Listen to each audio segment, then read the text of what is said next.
What's up, y'all? Welcome to a new episode of The Life with Chanell. On today's episode, we are going to be interviewing my sister, Deanna Walker. Deanna is originally from New York and has moved to Florida within the last year or so, and oh my, has she evolved so much. So, I wanted to sit down and record a conversation with her to talk to her about her life's journey and how she has become the woman that we see today. One of the big things that I believe is that there is no professional growth without personal growth. In other words, the best version of yourself in your work life comes from you being the best version of yourself in your personal life. So, if you are looking to learn how you can grow into being the best version of yourself to advance in your relationships with your family, your friends, and your career, make sure you hit subscribe and stay tuned for this amazing interview. So, how are you doing today? I'm good. It's a lot going on, but I'm good. Yeah, we're here. We're going to work through this with this active child who wants to be involved, and we're so happy to have you here and to have him here, of course. I wanted to interview you because you are someone who I respect, and you set firm boundaries and you stand up for yourself, and those are things that I admire about you and some things that I want to learn how to get better at within myself. But I know that it's taking you a lot of work to get to this point. So I guess I want to start off by asking, to tell us a little bit about your journey and how did you get to where you are today? So I guess the biggest thing recently that I accomplished is my sobriety. My sobriety date is January 30th of last year, so I just celebrated 1 year. Congratulations. It was a long journey, girl. But I guess for me, like, I've accomplished sobriety recently, but it's always been something. If it wasn't drinking, it was something else. I've always clinged on to something to fill some type of a void. And I think I just got tired of it. Someone told me years ago, you'll get your life together when you get tired of you. And I think I had reached that point that I was tired of me. I was tired of making excuses. I was tired of waiting for someone to save me. I realized that I was the only one that was going to save myself. So yeah, I mean, it's been a journey. I'm still working on it. I mean, I just turned 32, so I mean, I still have a long way to go, but I've come really far. Yeah, and you said like someone told you that you get tired of yourself, like you would choose yourself, and that makes me think about like self-worth. And what would you say your definition of self-worth is? How would you say your self-worth changed within yourself along this journey? I think that my self-worth back then was defined by how others viewed me. I think, I know today that my self-worth is defined by how I feel about myself and how God feels about me.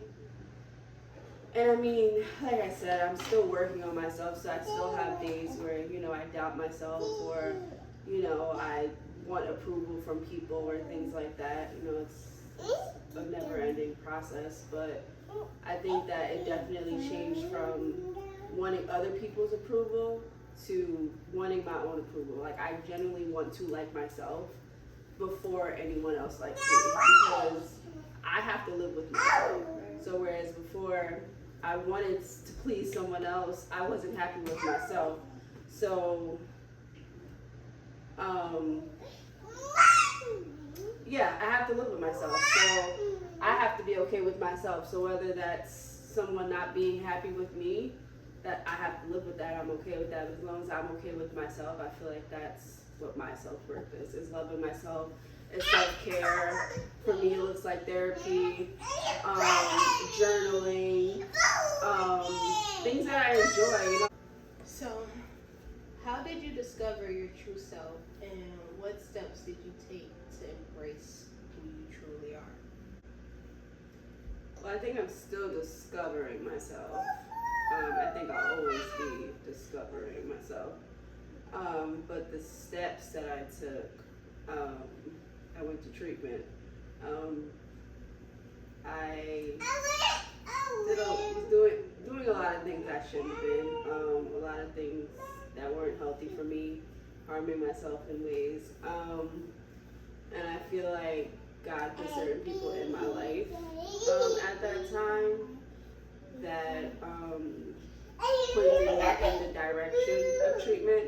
And even though in those moments I was very upset, I'm grateful for it. So back then I actually went to treatment. I put myself in treatment, came home, and then fell into a lot of other things, and then I was sent to treatment. So I think for me, I started to discover myself in treatment. Because I was in treatment for so long. I was in treatment for months, and then outpatient for about a year. So like I was in there Christmas, Thanksgiving, New Year's, like I was at home for a while. So I think in that time, I started to like pull layers back. So obviously like I was sober in there, I wasn't self-harming in there. I think that started to become the foundation. I think once I came out, that's where the work started. So that was like the backstory. But once I got out, I think, like I said, therapy, which I'm still in therapy. Yeah, I'm not going into the question. Yeah, but that's very brave of you to decide to put yourself in treatment. Like, most people have to get forced to do something like that. So I guess what was the point that made you say like, no, seriously, like I need to do this? I don't think it was me. I think it was God. I think to be 18, 19 at that time, maybe a little older, to even think about going into treatment wasn't even something that was heard of. Right. It's like you're crazy, like you don't need treatment. Yeah, it's like, what's wrong with you? So I think to even look up treatment places, and I lived in New York, so to even look up a treatment place and get on a plane, go to Chicago, like that was all God, because I didn't know anything about treatment places. I didn't know anything about mental health. I didn't know resources. I wasn't in therapy, so that was all God. And then when I got sent back to treatment, I went to that same treatment center. So I feel like God set that up beforehand, because that's the only way. I didn't know anything about that. So that's the simple answer, God. So would you say you had to like let God take control of this? And like, do you have to let go of any parts of yourself to even fully pursue? I think let go is the perfect way to explain it. I think I just got tired. I just didn't care anymore. I was very reckless with my life. Very reckless. I think I just got tired of fighting. So the first time I went to treatment, it was just like, hands up, I don't care, I don't gotta do this anymore. I think I just thought of treatment as like vacation. I was like, oh, whatever, I gotta think about life, which it was not vacation. But yeah, I definitely had to surrender, but I don't think I thought it was surrendering at the time. I think I just knew I was gonna be able to check out, and I was checking out anyway, so it just seemed like a better way to check out, if that makes sense. Yeah, it makes complete sense. So, in the sense of letting go of control and letting God lead you from New York to Chicago, like, how was that? Like, what was it like to just take this step and not even knowing? I think the first time I didn't take it seriously because I knew that I was coming right back. I left with the job. I knew I was coming back to a job. I had 30 days. I was just gonna peace out for 30 days, check out, and come back to my life. So I think the first time I didn't take it seriously. The second time I went to treatment, that I had definitely let go. I had nothing else to do. I had nothing left to give. I was drinking. I was taking pills. I was self-harming. I was all over the place. Okay, all over the place. At that point, there was no other option. It was either you're gonna die or you're gonna let go and let whatever happens happen. It can't be worse than what's happening here. So I guess I just let go. And I mean, I'm making it sound easier than it was. Like, I'm in that moment. Yes, it was scary. I was going to a state for a while. Right. Like, whereas I went the first time and it was like 30 days, I'm coming home to my life. Like, it is what it is. The second time, I knew I went from a psychiatric facility. So I knew I wasn't getting out in 30 days.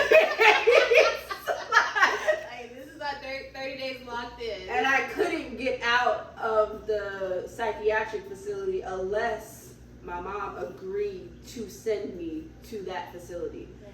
So if I couldn't get out of there, I knew they wasn't letting me out of there. I said, oh, they about to take me, okay?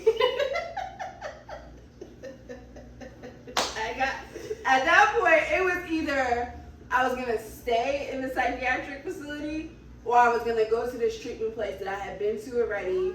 I was somewhat familiar with. I was more comfortable because psychiatric place ain't where you want to be. Right. So it was like, which one's better? So I'm like, oh, let go. And no, it was not. It was like, here's the grippy socks, or you want to go to a treatment facility.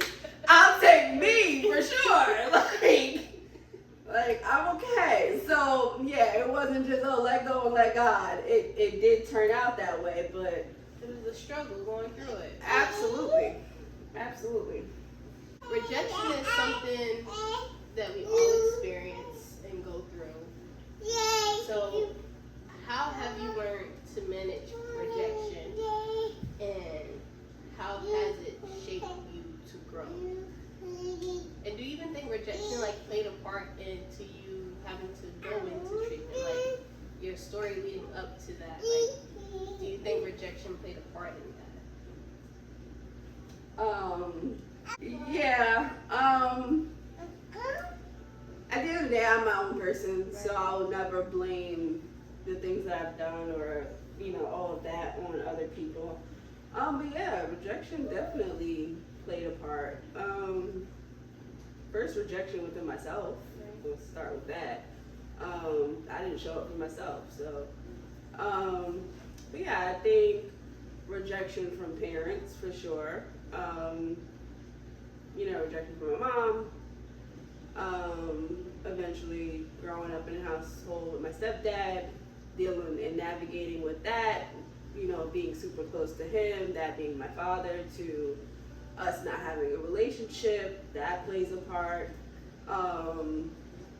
My dad is active in my life, but it's not an emotional relationship, so I'm sure that played a part in it. So, yeah, for sure. No, I definitely feel that part. Going through it with your mom and having a stepdad in the house and trying to manage that relationship. I think a lot of women deal with issues with their moms unintentionally, and we don't talk about that enough, and how to manage through that, and how dealing with rejection from our mothers. I think it's one thing to be rejected from a man, but it's another thing to be rejected from a woman figure in your life. Mm-hmm. Because that's the nurturement, that's the love, that's where you kind of learn your sense of self. Mm-hmm. just through your mom, and to see you still care today and setting boundaries and showing love and nurturing people despite dealing with that rejection, I think is awesome and something that we just have to learn how to navigate through, because it's hard to still show up when you're rejected. Yeah, and it's hard to even navigate female friendships. Yes. Because here you are, like you said, it's different when it's a male. Like we talk so much about absent fathers, which I don't take away from that. That makes a difference, yes. But absent mothers and toxic mothers, it plays a part.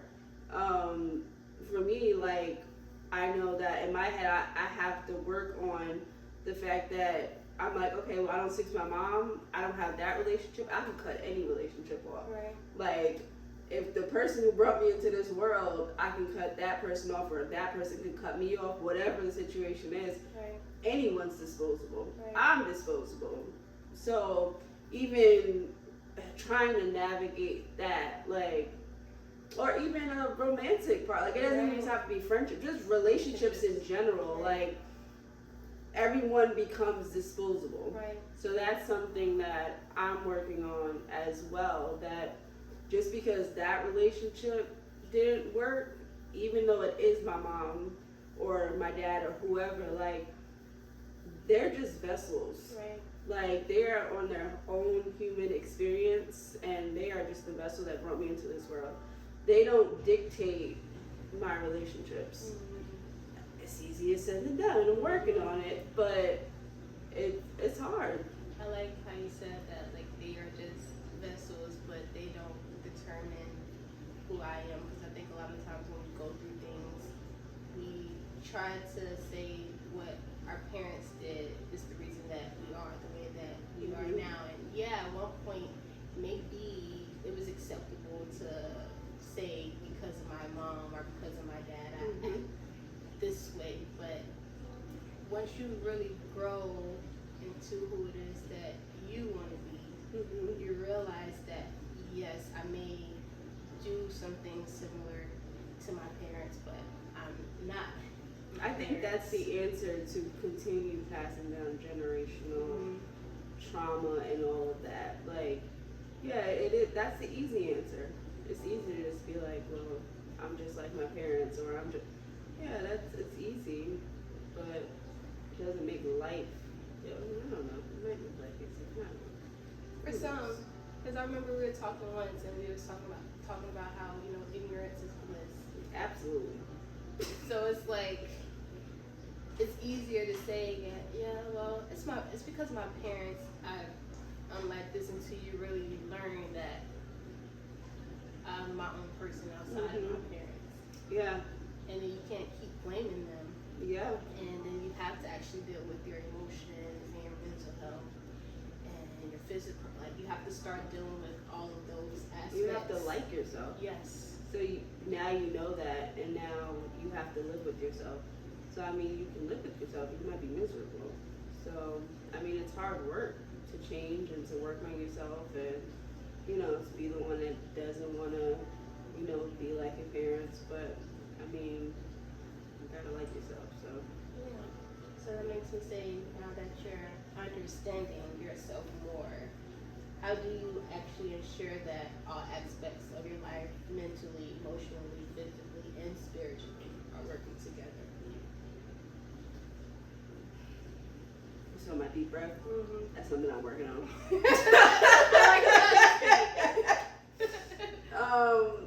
I say that because I'm working on checking in with myself.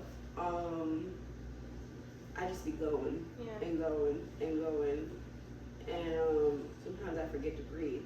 Like, do you ever know? Like, you ever realize you be holding your breath? Yeah. We gotta breathe. Yeah. I hold my breath so much, and it's like, I'm really working on checking in with myself. Like, oh, wow, wait, I wasn't breathing. Okay, why wasn't I breathing? What am I feeling? Am I feeling anxious about something? And today, I was like, my mood shifted. I realized what it was, but it took me a second to realize. Right. So I'm really working on, am I okay? Right. And if I'm not okay, it's okay. But let's figure out why I'm not okay. So how did you feel? Like, what was the shift? I want to hear. I think I was just feeling some feelings of my mom that was coming up. It's never ending feelings of parents. But like I said, I don't think I'll ever be completely healed from certain things. But yeah, things come in waves, and you listen to a song, or you have a conversation with somebody, or the most random thing, and your mood shifts. Yeah. And then here you are, like, I was just fine. Right. I was just okay. What just happened? Now I'm irritated with myself, like, what the heck is wrong with me? What's going on? But I'm learning to not get upset with myself. Like, oh, I shouldn't be feeling like this. Why? Right. Why can't you feel whatever you want to feel? So I'm just learning to allow myself to be in all aspects, like in my feelings, in my relationship with God. That's like even with that, like I don't know, we going there yet or? Go ahead. So I'm learning that my relationship with God and the way that looks. Hold on. I'm learning that my relationship with my parents is I feel like the way God sees me is the way my parents see me, or the way I'm treating God is the way I was. Let me just explain. So I feel like because I was such a people pleaser, and because like with my mom, I was like I wanted her, I desired her love. I desired like, what can I do to make it better? What can I do to be a better daughter? What can I do to not ruffle her feathers or to not make her mad? And I realized that that's how I move with God too. So whereas like I'm supposed to be God's child and I'm God's daughter and He loves me and nothing can change that. That's not how I move. It's like, what can I do? What can I do better? What can I, like, did I do this right? Did I do A, B, and C, D today? Did I get God's approval today? Like, whereas it's like God just loves me. Yeah. He just loves me. It doesn't matter what I did, but because my earthly parents, that's how it is with them. It's hard for me to realize that like my heavenly Father doesn't view me like that. But because I've been conditioned a certain way, it's hard for me to understand that. Yeah. I don't know if that makes sense. No, that actually makes a lot of sense. And I'm rereading the Bible in a different way, and you're talking about like the Father part of it, and something I love that I'm reading now is like understanding like when God made Adam, He made Eve at the same time. And a lot of the times we always are looking for love from the Father, but it's that feminine aspect that we need too, like, and that feminine comes from the spiritual part of us, like understanding who we are in the spirit and nurturing that spirit. So while there are things that sometimes we are looking for in our moms spiritually, we already have that inside of us. And it's just about like how you were saying, like journaling, like those feelings, learning how to properly manage getting through life with those feelings, like feeling them, but not letting them get so big that they take over everything that we're trying to accomplish. Like, it's okay to feel, but feelings are temporary. Like after we go away, we still gotta go through the day. And all feelings pass. Yeah. Like all that. I'm glad you said that because that's so true. Like that's something that I'm working on too. Of like, if I'm feeling this, and it's like, for example, when I was early on in sobriety, we're gonna be sober today, and if tomorrow you want to drink, go ahead. Yeah. That's literally what I would tell myself. Like, we're gonna worry about today, and right now, today, in this moment, we're not gonna drink. And tomorrow, if you still want to drink, if you wake up in the morning and the first thing you think about is a drink, go ahead. And every morning I would wake up and be so grateful that I didn't drink the day before. Yeah. And if throughout the day, because nighttime was hard for me, if I wanted to drink that night, okay, we're just going to make it through the night. And tomorrow morning, if you want to drink, go ahead. Yeah. And that's what I would tell myself every single day. So let's go back to. I know I'm like all over the place. No. Because my next question is talking about how sometimes what we see as challenges can be opportunities. And what would you say, like, you getting up every day and saying, okay, well, today I'm not going to drink, but maybe I want to drink tomorrow, but for today, I know I don't want to drink. Like, did you look at that as the opportunities of starting over every day, or was it challenging waking up and maybe I do want to drink today? No, every single morning I woke up grateful that I didn't drink.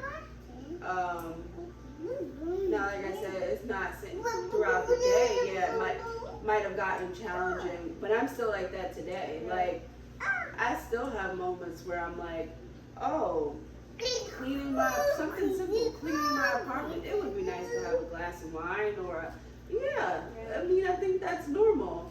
But I still tell myself, like, we're just gonna get through today. And that's with everything. If I'm feeling a feeling and it's too much, okay, we're gonna get through today, we're gonna go to sleep, and tomorrow's another day. And we will worry about whatever feelings come up tomorrow. And you may not even feel it tomorrow. Exactly.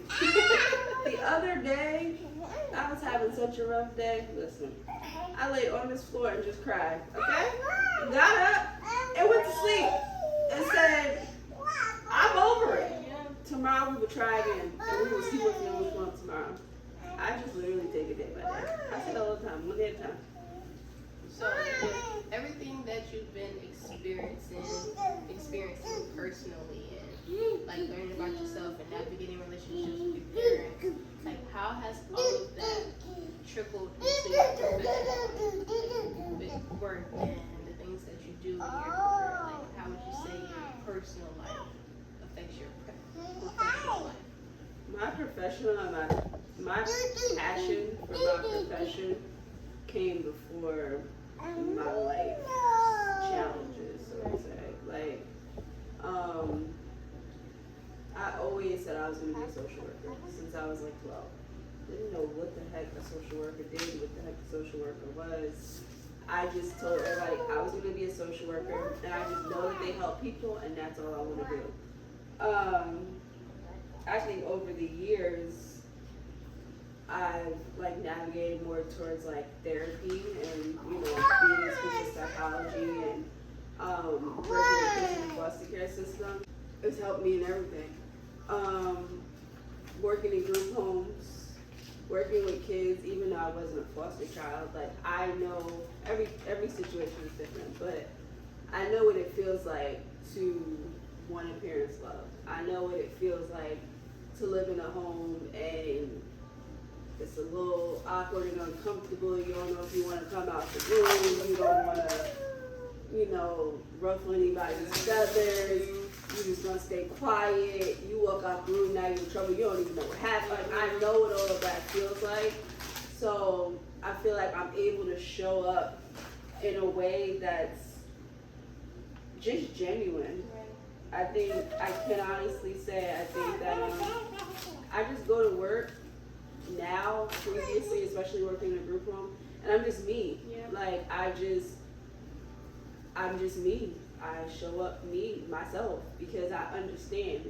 I don't understand every situation, but I feel like my life has really helped me to help teenagers. Yeah.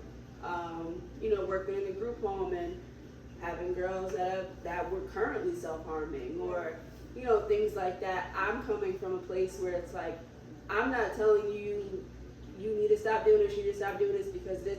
I'm telling you I've been there, and this is things that might help you, might not, but let's try it. Let's try this. This is what I did. This is what. Not saying my way is for everybody, but I feel like I'm able to bring my life experiences to help others. I don't know. I feel like that's my goal in general. I feel like my story, I hope it helps somebody. It will. And you were saying like how you would tell them like things you would do. So what habits or practices have you developed in your personal life that has impacted your professional growth? I know I've said this so many times, but I'll keep saying it. Therapy. I'm very big on therapy. I think everyone should be in therapy. Yeah, I think focusing on your mental health before anything. And I mean, that could be exercising. I'm not there yet. But exercising. I think just finding what makes you happy. Right. Like, it could be anything. I have coloring books. I'm 32 years old. I will sit, you've seen me. Yeah. I will sit down and color. I like just finding things that keep your mental health together. Yeah. Because I know it might sound funny or crazy, but I understand how people go crazy. Yeah. Like, this world, so much goes on in our brains.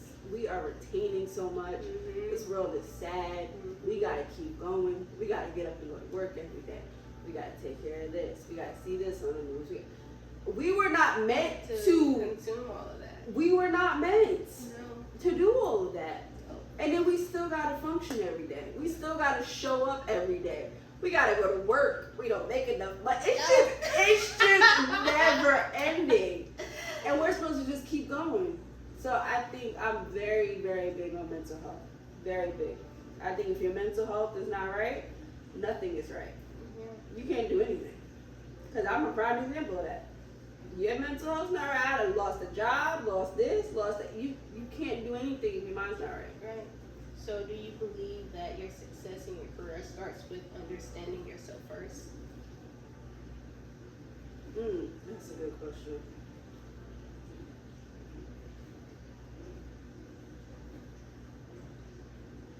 I think so, but I could also see how you can learn parts of yourself in that process. Yeah, I feel like as much as maybe I give to the kids that I work with, they give me so much more.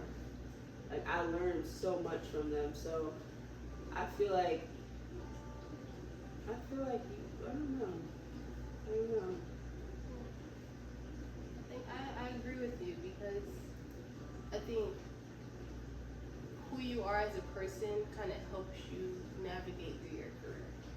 Mm-hmm. So because you're already this caring person and always, like you said, you're a people pleaser, but it's because you naturally want to help. You just have to find the right way to get the satisfaction that we all have a sense to fulfill, of fulfillment, and that match your personality as a person, and working with kids has done that for you.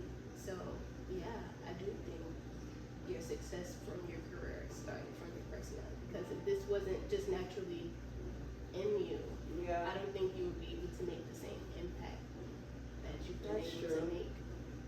Because think about how many people, like nurses, how many nurses that don't actually want to be a nurse and how they treat their patients compared to the nurses that actually is in them. Yeah. And like, I wouldn't want to do anything else. Like, yeah, I wouldn't want to do anything else. Like, I genuinely loved working in a group home. You know, as hard as it was and how chaotic as it was and all the things, I loved it. I loved it. So, yeah, I do think that, you're right. So if you could go back and give your younger self one piece of advice, what would it be? I think it sounds so simple, but one, I wouldn't have listened, but I think find healthy coping mechanisms and find healthy coping skills. Because if I'm going back, I mean, I still have the same life. Right. So that wasn't changing. Right. So I think find find healthy things to do. Yeah, find healthy coping skills. Like I was gonna say, speak up, but I did. So I would say find healthy coping skills. So for the viewers who are listening and they're on their own journey of self-discovery, what is one actionable step they can take to move closer to their goal?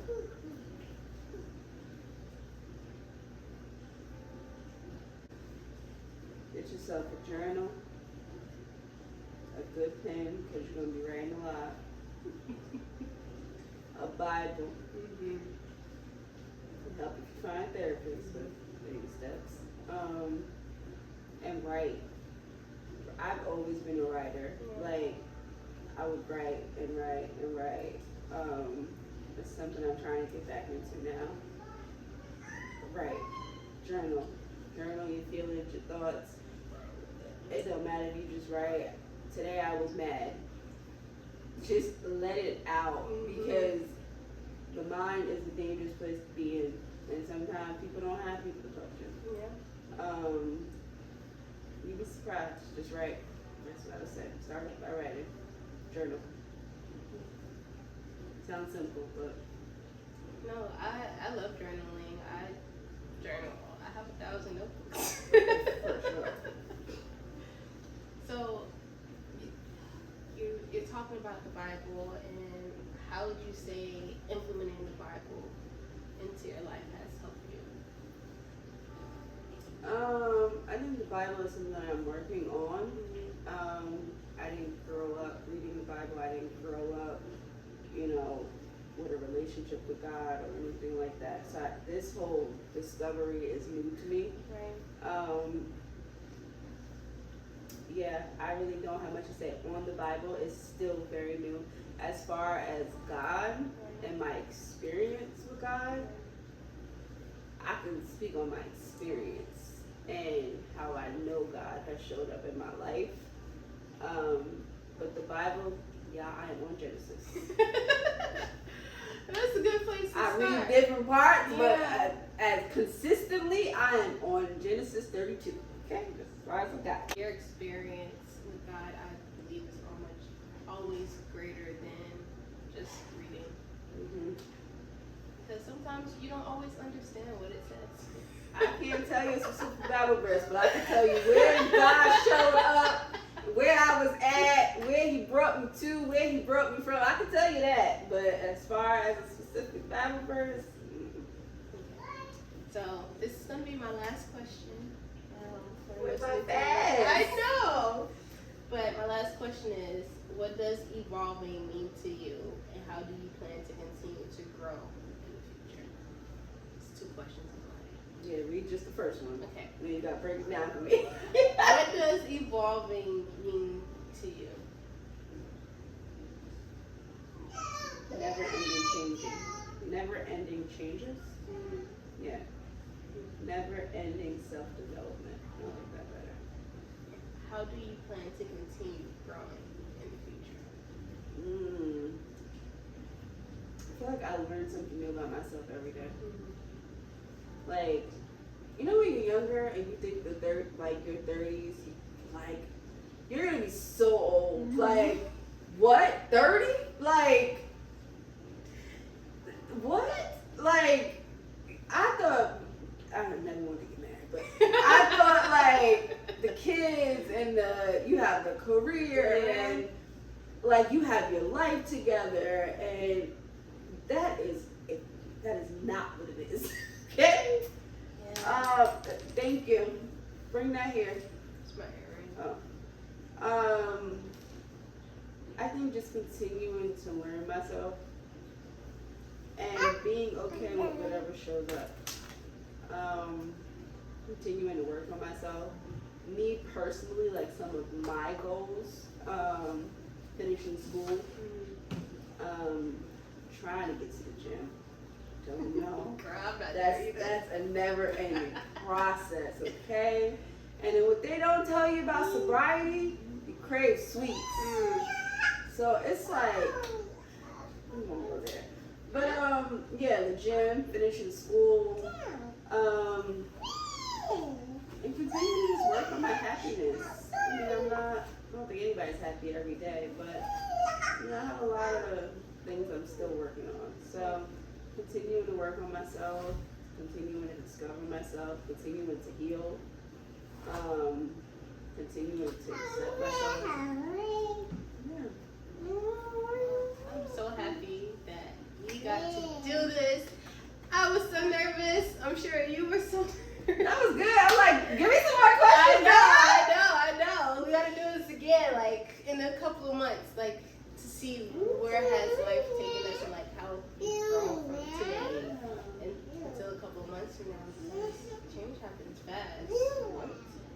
But I'm really glad that I got to do this with you and to let other people get to meet you and hear how you think and kind of learn more about you, because like I said in the beginning, like you have taught me to set boundaries in a way that I didn't even think I could do it. Like, there's so many times that she'll text me and we'll say we're doing something, then she'll text me in a way that's so nice, telling me never mind or telling me no. And she says it in such a way that you can't even get upset because she's true to herself about it, and she's not trying to hurt your feelings, but she's not trying to sacrifice herself either. And that's a skill. I think what I've learned is that I can be honest now and it might hurt your feelings, or I can be honest later and it's definitely going to hurt your feelings. Yeah. So I would rather rip the Band-Aid off now and be honest, and maybe it might hurt your feelings, or we could talk about it. Or like if I don't, it's like I feel like it's just not nice. Right. Bless you. And that's so real. I was watching this interview the other day with Mel Robbins and this guy, I can't remember his name, I think it's like Jefferson or something. And he said that, he was like, you think you're being kind by not being honest, but really that's being mean. Yeah. Whereas if you can be honest enough and find ways to express yourself to someone, that's actually showing them that you care and you value them as a person, even if it may hurt them right away. Because at least you're telling them the truth. And I think the older I get, I realize I don't like wasting people's time. Yeah. So for me to lead someone on or tell you I'm gonna do something and I'm not gonna, like, that's not fair. I'm wasting your time when ultimately I know I'm not gonna do it. So I'm wasting your time, and now I'm anxious about it because now I have to tell you that I'm not gonna do it. Whereas I can just tell you and avoid all of that. Right. I'm still learning to do that. I'm getting better at it. But like I said, you're teaching me, and most of all, I just think you're an amazing person. And I'm so excited to see where life takes you on this journey. She's only been in Florida for a year and like 2 months. It's a year and a month. And she has just accomplished so much since being here. Like, that's when she started her sobriety journey. So I'm just so proud of her and everything that she's accomplishing. And I hope that she's more so proud of herself and everything that she's accomplished and everything that she's going to accomplish, because there is so much on her life that God has called for her to do. And I'm just excited to see and to be able to pursue it. I'm working on the being proud of myself part. Baby steps.